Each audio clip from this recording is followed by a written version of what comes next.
¿Cómo están ustedes, distinguidos televidentes? Conocí al arquitecto Fernando Belaúnde Terry cuando tenía 18 años, como miles de jóvenes peruanos. Yo era estudiante en la Facultad de Arquitectura y era él catedrático y jefe. Posteriormente trabajé con él como dibujante en numerosos proyectos. Cuando se inició él como candidato en 1956, recibió el apoyo entusiasta de la juventud universitaria a través del Frente de Juventudes Democráticas, no solamente agrupando a estudiantes de ingeniería, sino en general al universitario peruano. Incursionamos juntos pues también en política, aprendiendo la lección del Perú. Cuando el pueblo lo hiciera presidente de la República, seguimos juntos, cumpliendo él como representante de la nación el mandato constitucional. Después que se le derrocó y fuera deportado, Belaúnde no dejó un día sin volver a estar en contacto con la universidad, quizás su más profunda vocación. Y en el destierro, en esos largos años, visitó y dio conferencias en más de 200 universidades de Estados Unidos, de Europa y de América Latina. En esta actual campaña, a él, que siempre ha estado con la juventud, sus adversarios políticos lo quieren presentar como una figura del pasado. Yo quiero, arquitecto Belaúnde, a usted, que representa el pasado del Perú con experiencia, pero con visión de futuro y siempre con ese halo de juventud que le ha sabido dar a todos sus actos, yo quisiera que nos cuente usted su experiencia en los largos años de destierro que lo pusieron también en contacto con la juventud de otros países.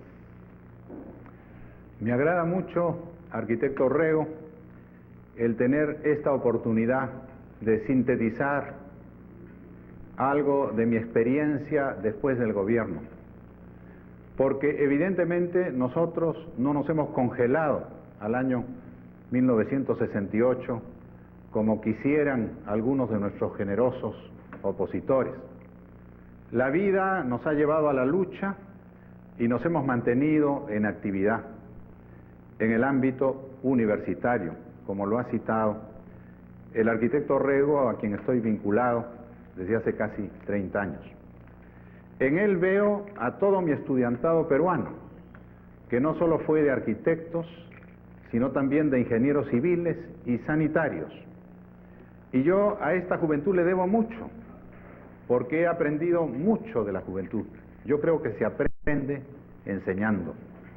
Y la importancia en la cátedra es encauzar, si no la experiencia del estudiantado, que no la tiene en gran medida, la pujanza, el idealismo, el deseo de conocer y de servir al país. En esos años, primero en la Facultad de Ingeniería de la Universidad Católica, después en la Universidad Nacional de Ingeniería, he tenido oportunidad de conocer centenares, casi podría decir un par de miles de jóvenes peruanos, la mayoría de los cuales son ahora brillantes profesionales, algunos de ellos desgraciadamente radicados en el exterior por esa fuga de talentos que tanto daño hace al país. El gobierno es una especie de universidad. Hay ahí una rutina de información, hay que tratar de los distintos problemas en cada acuerdo, se trata de cuestiones de orden público, de cuestiones financieras, de cuestiones de obras públicas, de cuestiones de educación, de cuestiones de justicia.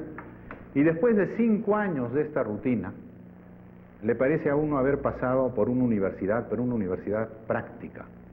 De manera que no me vino mal, porque no hay mal que por bien no venga, el caer en el destierro de nuevo al ámbito universitario para volver a profundizar en los aspectos teóricos, para colocarme en un sitio eminentemente crítico, donde todo se discute, y a reencontrarme con la juventud, ya no peruana, sino en muy contados casos, sino una juventud internacional en las universidades de Estados Unidos, el Canadá y en algún caso en Sudamérica, y también en Europa. Pues bien, estos años en la universidad después del gobierno me han servido para llevar adelante hondas meditaciones, mirar al gobierno que nosotros tuvimos la responsabilidad de dirigir con un sentido crítico, ponernos al día con todas las nuevas ideas, hablar con jóvenes ya graduados de alguna experiencia, encomendarles trabajos, siempre con un profundo sentido crítico, y finalmente fraternizar, sobre todo en los clubes de la facultad a la hora de almuerzo, con eminentes miembros de otros departamentos. En la Universidad de Harvard, por ejemplo, era frecuente que en el comedor hubiese 2 o 3 premios Nobel.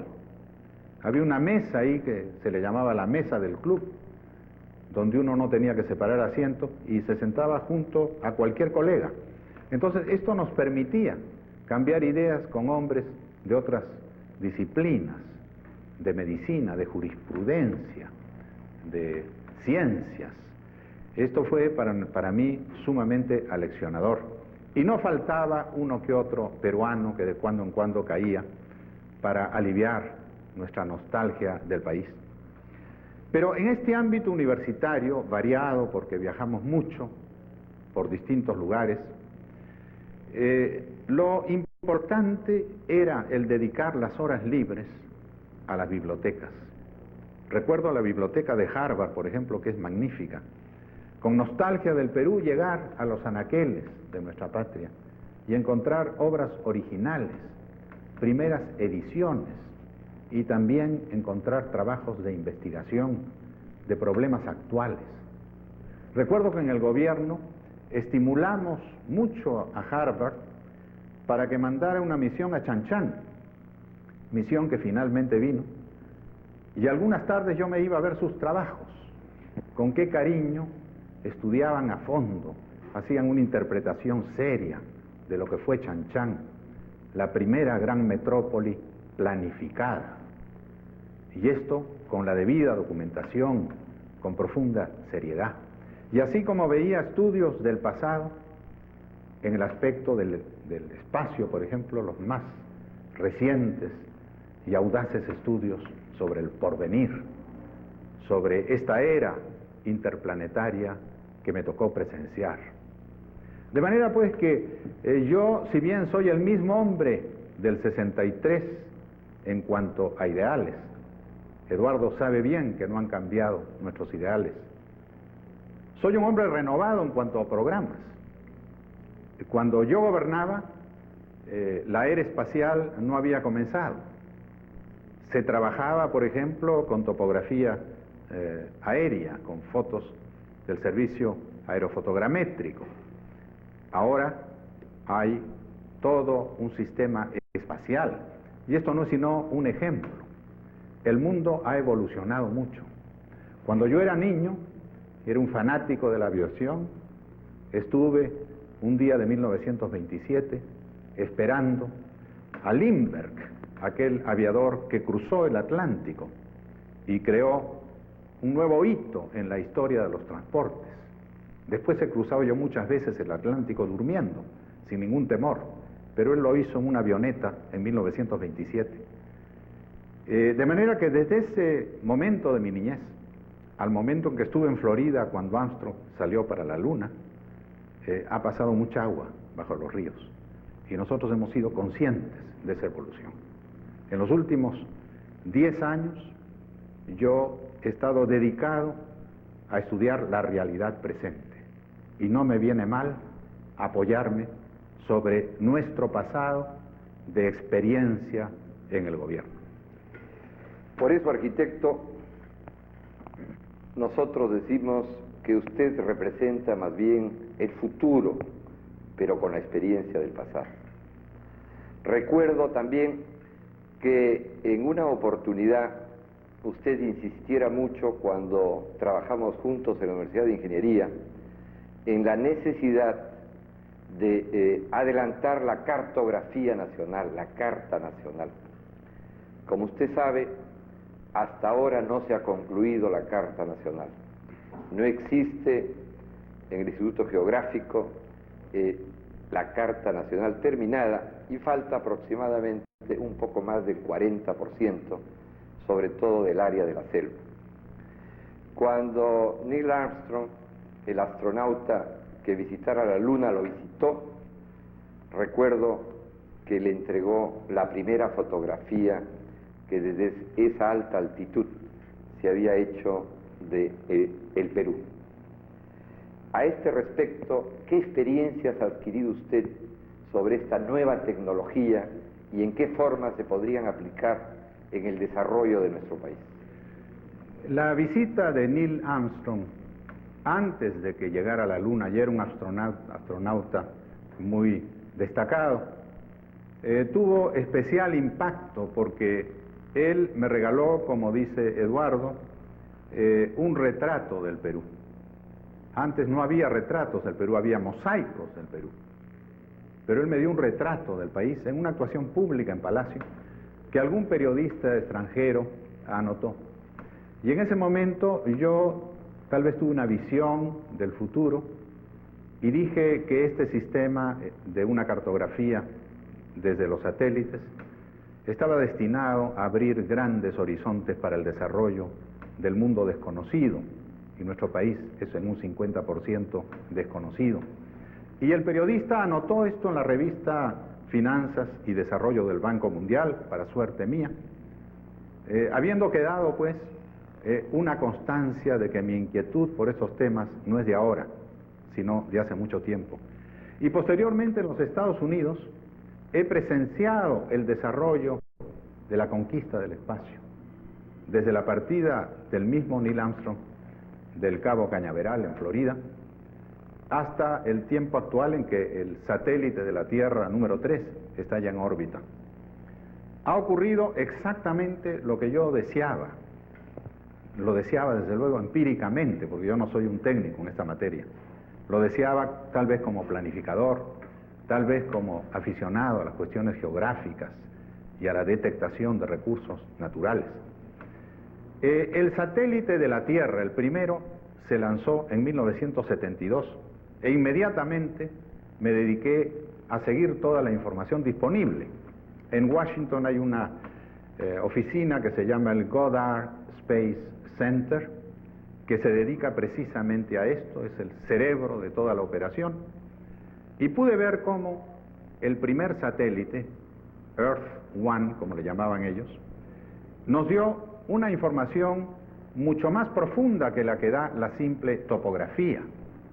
Nos dijo mucho más de la Tierra, de sus recursos, de sus posibilidades. Y se desarrolló toda una técnica para ver la Tierra a través de distintas bandas, roja, infrarroja, etc. Y para poder interpretar aquello que no se encuentra en una fría cartografía. Yo pensé como peruano y como hombre del tercer mundo lo que esto significa para nosotros, porque el mundo desarrollado ya está explorado. Europa y los Estados Unidos están estudiados pulgada por pulgada. Casi allí no hay sorpresas que recibir. Pero nosotros estamos inexplorados en muchas regiones y es mucho más fácil explorar desde el espacio con ojos, no con ojos humanos, sino con instrumentos que ven mucho más que el ojo humano, instrumentos conectados a computadoras y a televisoras y que mandan la información. El satélite de recursos naturales mira el mismo lugar de la Tierra cada 15 días, cada 18 días, perdón. Cuando hay 2 satélites es cada 9 días. Ahora está ya el tercero en órbita. Supongamos que se desee ver qué ha pasado en la Costa Verde, cómo se ha arenado la Costa Verde en los últimos 15 días. Basta comparar 2 observaciones del satélite, observaciones hechas desde gran altura, desde 900 kilómetros de altura. Todo esto me apasionó tanto que hice una conferencia que llamé la era de la exploración vertical, en contraste con la era de la exploración horizontal, que era aquella era de Cristóbal Colón, de Magallanes, de los navegantes que exploraban desde la horizontalidad del mar. Ahora se explora desde la lejanía del espacio. Y como se explora de tan alto, un cuadrado de 100 millas por 100 millas tiene muy pocas deformaciones, con una altura de 900 kilómetros. Prácticamente no hay deformaciones. Y se puede explorar la Tierra en esta forma. El Perú tiene, entiendo yo, 73 hojas. Un país como Cuba puede cubrirse con 7 u 8 hojas. Y estas pueden dar una gama de informaciones de orden agrícola, geológico, meteorológico, ecológico, y para fines agrícolas, forestal para fines agrícolas, inclusive en el campo de la minería. Las fallas geológicas son localizables. Hay países que ya las conocen, pero aún un país como los Estados Unidos, que es también conocido por los estudios anteriores, ha podido descubrir nuevas fallas geológicas y por consiguiente peligros de sismos y al mismo tiempo posibilidades mineras.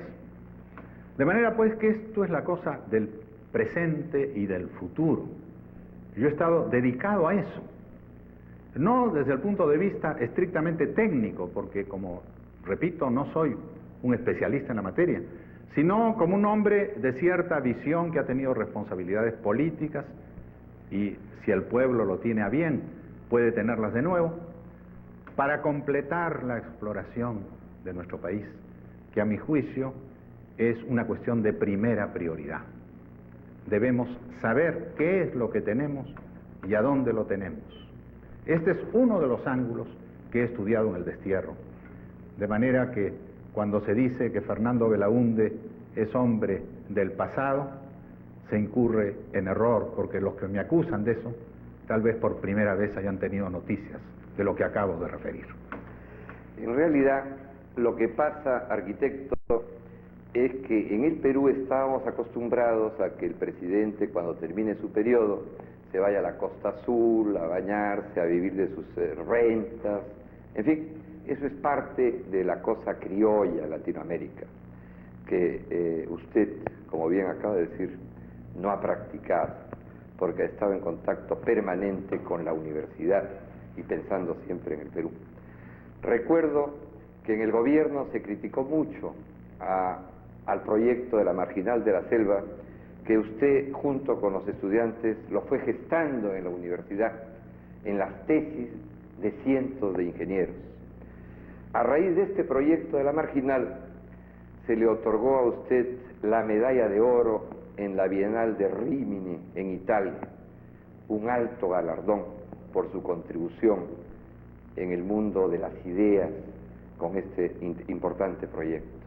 El septenato, con la pequeñez de criterio que lo caracterizó, le llamó la atención al embajador del Perú en Roma por haber permitido que al arquitecto Belaúnde se le otorgara este galardón. Quisiera que nos cuente algo respecto a este hecho. Bueno, en el fondo, todo eso es para mí un grato recuerdo. Un día estando yo en Harvard, recibí una carta de Rímini en que me invitaban a concurrir y a exponer el proyecto de la Marginal que había estudiado con algunos alumnos de esa universidad en análisis de distinta índole. Yo no tomé muy en serio la cosa porque un viaje a Italia es cosa muy costosa, pero después se insistió. Me escribió un ministro de Estado italiano instándome a que fuera. Finalmente me mandaron los pasajes, me dijeron que estaría muy bien alojado en Rímini. ¿Qué más hubiera querido yo que conocer el Adriático? Yo ya conocí Italia, pero me faltaba esa zona. Y finalmente acepté esta invitación tan gentil y llegué. Había mandado material sobre el proyecto. Me encontré con salas enteras, con murales. Habían ampliado los mapas del Perú. Para mí fue una gran satisfacción. La bandera peruana estaba izada, junto con la de otros países que eran también distinguidos. Estaba ahí Kenzo Tange, el famoso planificador japonés que había hecho el plan de desarrollo de Bolonia. Entonces, al encontrarme con todo esto y con gente muy selecta, en un sitio del más alto nivel intelectual en Europa, yo pregunté, ¿a quién le debo este honor de esta visita? Y un señor que después ha redoblado su fama, ya era famoso, me dijo, usted le debe esto, me lo debe a mí. Se trataba de Giulio Carlo Argan, el profesor de Historia de la Civilización de la Universidad de Roma. Posteriormente, hasta hace muy pocos meses, ha sido alcalde elegido de la Ciudad Eterna. Y Argan me dijo, yo soy profesor de Historia de la Civilización y sé que la civilización se desarrolla a lo largo de caminos. Me habló de los caminos romanos, del camino de la sal, del camino de la seda, que vinculó culturalmente a Oriente y a Occidente. Y me dijo, veo en el proyecto de la Marginal de la Selva este destino civilizador. Ustedes comprenderán que mientras personas indoctas en el Perú paralizaban el proyecto, que afortunadamente ha retomado actividad, tengo que decirlo con verdadera justicia. Mientras detenían el proyecto, criticaban el proyecto, vapuleaban el proyecto, en un ambiente de tan alta calidad intelectual, se me decía estas palabras por el catedrático de Historia de la Civilización de la Universidad de Roma. Esto fue para mí un aliento tremendo. Naturalmente, en nuestras exposiciones vino la televisión, esto se vio por toda Italia, y entonces vino la lavada de cabeza a nuestro representante en Italia. Yo me enteré de eso y me dio más que risa, pena. Pena porque el país ha perdido en realidad contacto con una idea peruana originada en el Perú. Y yo, cuando tuve adversarios políticos, siempre festejé sus triunfos. Recuerdo cuando el señor Aya de la Torre visitaba Europa, yo daba instrucciones a mis embajadores para que lo atendieran, y así se hizo. Y alguna vez esto me fue criticado, era muy natural, se trataba de un compatriota ilustre y merecía las atenciones que pudiera ser la representación de su patria. De manera que este proyecto, pues, me dio esta satisfacción en el exilio. Fue una compensación por las ofensas que sufrimos, los agravios que sufrimos y la criminal paralización del proyecto que está en la base de la crisis alimentaria que ahora agobia al pueblo peruano. Porque de haberse llevado adelante, tal como está el estudio de factibilidad de la firma TAMS, habría sido entregado el año pasado, duplicando el área agrícola de la nación. Pero hay un antecedente que ha citado Eduardo que me interesa mucho, y es la participación de la juventud en el proyecto. Todo lo que yo pensé cuando era profesor para desarrollar el país, tanto en el aspecto arquitectónico, en mi propia facultad, cuanto en el aspecto de ingeniería sanitaria, civil, etcétera, en una clase muy amplia que dictaba yo en el auditorio de arquitectura, fue procesado y ampliado con la participación juvenil. Desde luego, era una juventud todavía no muy experta, se trataba de estudiantes, pero la falta de experiencia se suplía con un inmenso caudal de entusiasmo y de amor al suelo natal. Casi todos eran provincianos y sabían de su provincia mucho más de lo que podía conocer yo. De manera que con ellos estudié toda la ceja de montaña, desde la frontera con el Ecuador hasta la frontera con Bolivia. Y recuerdo todos sus trabajos. Por ejemplo, Eduardo Reo era de arquitectura. ¿Cuál fue su tesis de grado? Un instituto de altos estudios del Perú. Comprendíamos que la universidad no está cumpliendo su tarea de investigación plenamente y que por consiguiente hay que buscar en un escalón superior que seleccione a los estudiantes más notables para que con su ímpetu juvenil se aboquen a estudiar y a resolver los problemas del Perú. Esto ha sido pues para mí tonificante y estoy acostumbrado a trabajar con la juventud.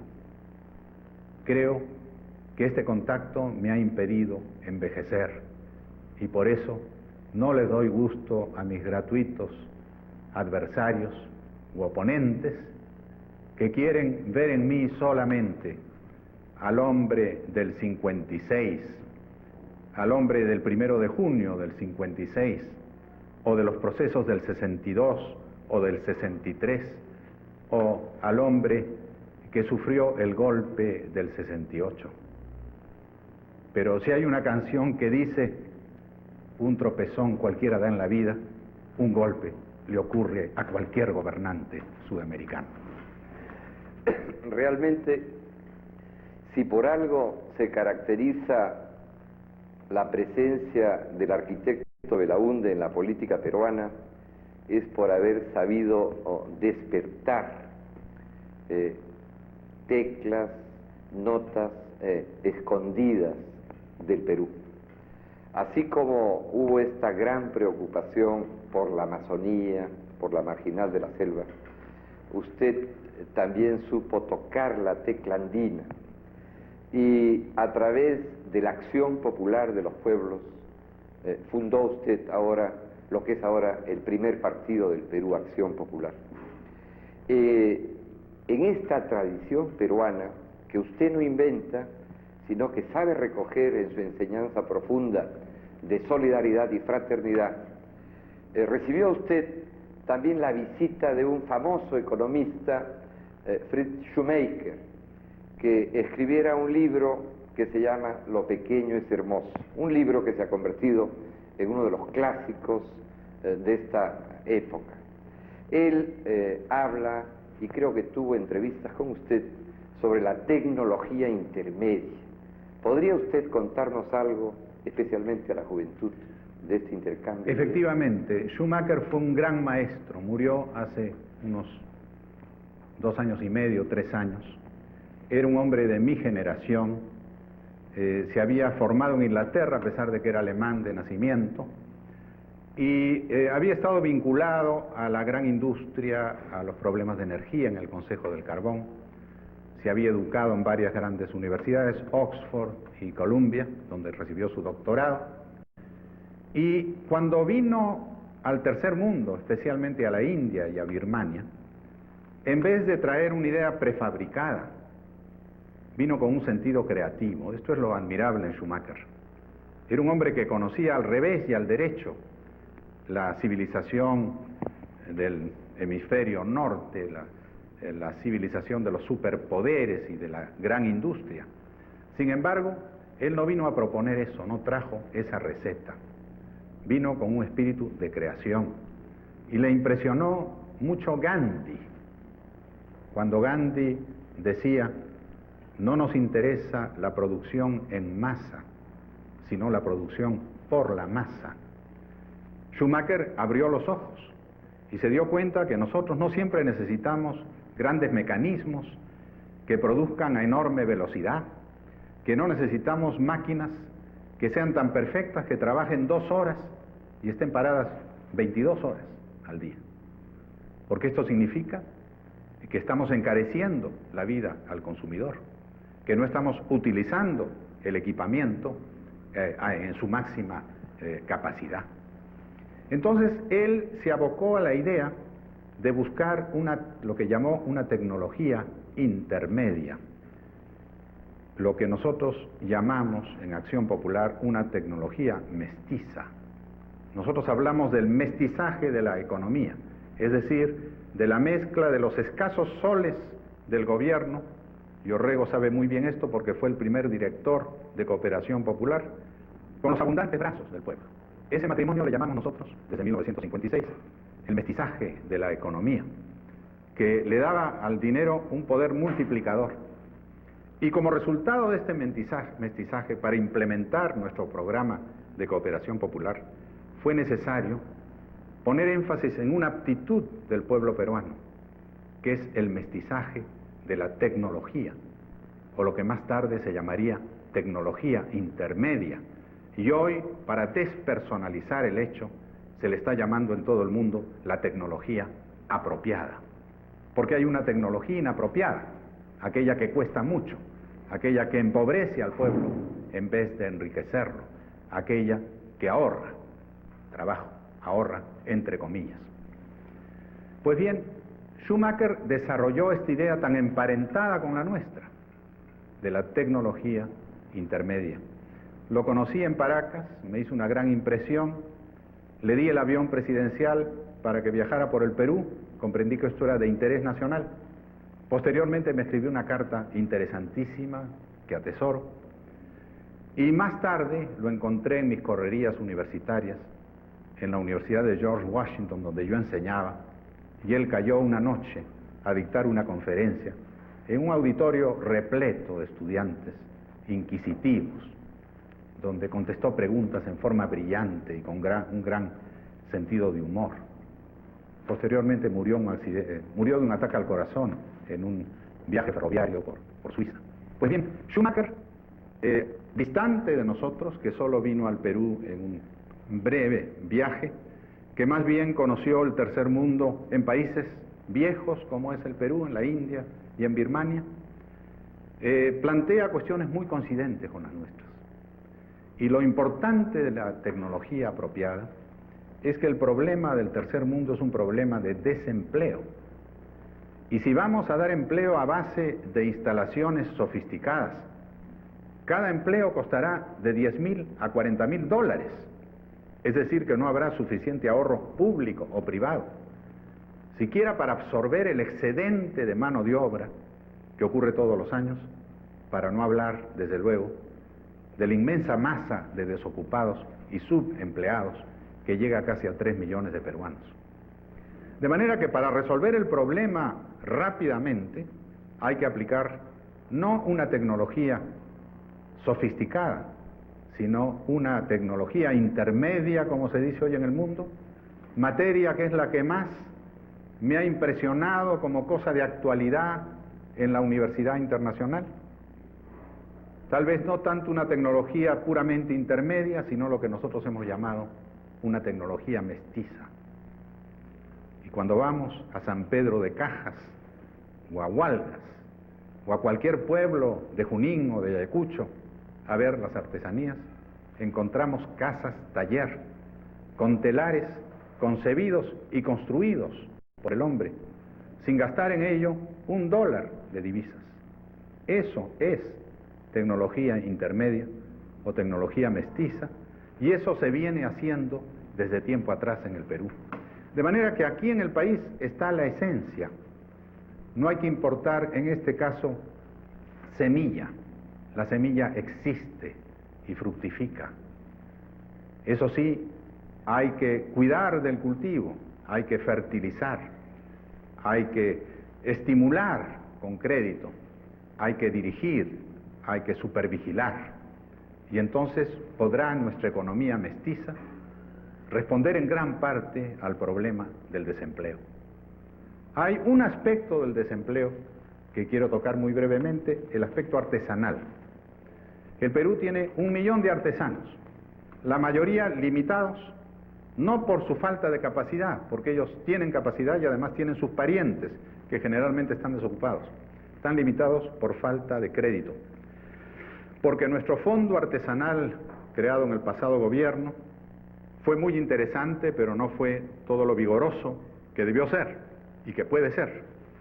De manera que, si aumentamos el fondo artesanal, y hay recursos extranjeros para esto. Por ejemplo, estamos viviendo en gran parte de la ley pública 480 de los Estados Unidos, que nos manda comida, que nos manda productos como el trigo, el maíz, etcétera, pagadero a largo plazo. Entonces hay dinero disponible que se encausa, de acuerdo con nuestro gobierno, desde luego, a determinados fines. Pues esto tiene que ser una cantidad creciente, porque creciente es la demanda de alimentos, y ha bajado muchísimo la producción, sea por la sequía o por otros motivos. De manera que habrá recursos que podrán en parte orientarse al fondo artesanal y entonces darle al artesano lo que le falta, materia prima. ¿Qué necesita el tejedor? Necesita lana, materia prima. Y entonces el tejedor trabajará a tiempo completo y si necesita ayuda llamará a su primo, a su sobrino, a sus familiares, aumentando tal vez la fuerza artesanal en un 10 o 20%, es decir, en 100.000 a 200.000 peruanos. Es aquí donde la tecnología apropiada es muy aplicable en el Perú. Y ese es otro de los temas al que he estado abocado en todo mi trabajo de 10 años en las universidades americanas. Porque también en los países desarrollados como el Canadá, Estados Unidos, Francia, Inglaterra, se preocupan por estos problemas. Y el Banco Mundial, que es un banco internacional del cual el Perú forma parte, ha variado mucho su enfoque y se ha orientado hacia la ayuda a los pueblos que se ayudan a sí mismos, es decir, hacia la acción popular. Finalmente, arquitecto Belaúnde, en este diálogo que es tan reconfortante para la juventud, usted cuando creó e inspiró Acción Popular, trató de buscar la propia inspiración en nuestra historia, en el territorio nacional. Y tenemos un solo lema, adelante, un solo símbolo y un solo himno, el himno de la patria. En este proceso electoral, las personas o los ciudadanos que quieran votar por Acción Popular tienen que marcar la lámpara en el voto para la fórmula presidencial, para la fórmula de senadores y para la fórmula de los diputados de cada departamento. ¿Por qué es que se escogió la lámpara? ¿Qué significado tiene la lámpara? Escogimos la lámpara porque es una herramienta, en cierta manera, intermedia. No es la azada, arcaica o primitiva, es una herramienta intermedia que simboliza el movimiento de tierra. El desarrollo del Perú requiere mover tierra en corte y relleno en los caminos, mover tierra en la apertura de canales, mover tierra en la construcción de cimientos para las nuevas edificaciones, mover tierra en las nuevas colonizaciones, en los represamientos, en la desviación de los ríos para hacer represas. La lámpara es una herramienta y en mi gobierno yo acepté ese regalo de la lámpara que masivamente me trajo el pueblo. El día de mi cumpleaños, que yo no celebraba y hasta me iba de Lima en un buque de la Armada para no dar lugar a agasajos, pero el pueblo con gran sensibilidad me llenaba el patio de honor de palacios, de lámparas, de picos y de carretillas que yo transfería naturalmente a las comunidades. De manera que la lámpara desde el principio ha sido un factor importante en Acción Popular. Nosotros comenzamos con la bandera como símbolo, pero el jurado de elecciones no permite que se usen los símbolos nacionales por un partido, porque los símbolos pertenecen a todos los partidos.